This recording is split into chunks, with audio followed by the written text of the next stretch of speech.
बहुत समय पहले की बात है। एक छोटे से गांव में सभी लोग खुशहाली से रहते थे। एक दिन गांव के सभी लोग चौपाल पर इकट्ठा थे। गांव का मुखिया भी मंच पर खड़ा था। तभी मुखिया बोला, गांव वालों, मैंने आपके लिए सड़क बनवाई, तालाब खुदवाया। मेरे जैसा मुखिया नहीं मिलेगा, मुझे फिर से चुनिए। तभी रामू बोला, मुखिया जी तो सिर्फ अपनी तिजोरी भरते हैं, हमारे खेतों का पानी रोक दिया। तभी गांव वाले कहते हैं, तुम सच कहते हो रामू, लेकिन हम और किसे चुने?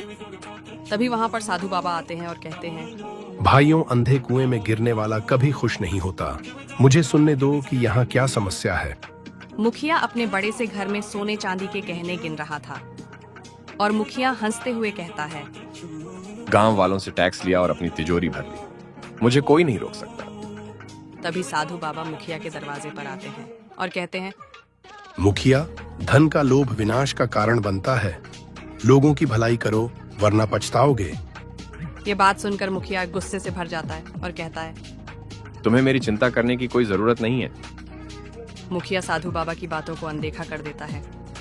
कुछ महीनों के बाद गांव में सूखा पड़ता है और किसान परेशान हो जाते हैं। चारों तरफ सूखी फसलें और भूखे जानवर नजर आ रहे थे। एक दिन रामू दुखी होकर मुखिया के घर जाता है और कहता है, मुखिया जी, हमारी मदद कीजिए और गांव के लिए पानी का इंतजाम कराइए। रामू की यह बात सुनकर मुखिया गुस्से से भर जाता है और कहता, मुझे अपने घर की फिक्र है, तुम लोग अपनी समस्या खुद संभालो। रामू यह बात सुनकर निराश हो जाता है और घर आकर यह बात सभी गांव वालों को बताता है। गांव वाले भी मुखिया की बातों को सुनकर दुखी हो जाते हैं और सभी गांव वाले साधु बाबा के पास जाते हैं और कहते, बाबा, हमें अब मुखिया जी से कोई उम्मीद नहीं है कि ओ हमारी मदद करेंगे। तभी साधु बाबा कहते हैं, सच्चाई और मेहनत में बड़ी ताकत है।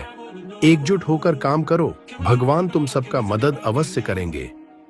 सभी गांव वाले मिलकर तालाब की सफाई करते हैं और पानी का इंतजाम करते हैं। उनकी मेहनत से खेत फिर से हरियाली से भर जाते हैं। तभी रामू गांव की खुशहाली को देखकर गांव वालों से कहता है कि सच में हमारी मेहनत रंग लाई।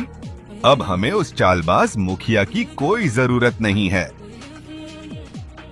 तभी गांव का एक बूढ़ा आदमी बोला, तुम सही कहते हो रामू, हमें मेहनत और एकता का रास्ता मिल गया है। गांव में एक नई ऊर्जा और आत्मनिर्भरता का माहौल बन जाता है। गांव वाले हर काम में एक दूसरे की मदद करते हैं। उधर मुखिया की तिजोरी खाली हो चुकी थी और उसका घर जर्जर हो गया था और मुखिया चौपाल पर अकेले बैठा था और अपने किए हुए गलत कर्मों का पश्चाताप करते हुए कहता है कि मुझसे बहुत बड़ी गलती हो गई, लालच ने मेरी आंखें बंद कर दी थीं।